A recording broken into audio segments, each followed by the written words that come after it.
Good morning all. I am studying UKG. My story name is Boy and Cashew nut.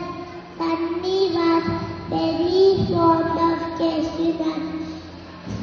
So his mother always gave him nuts to eat.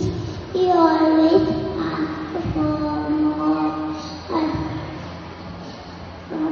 Mummy, please give me some more nuts.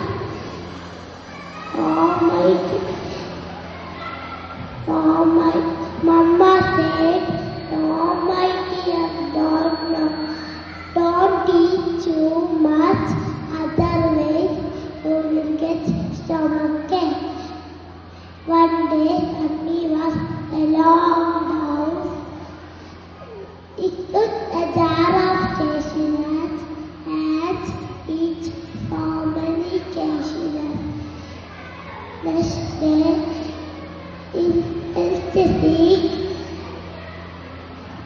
started crying, "Mama, my stomach is paining.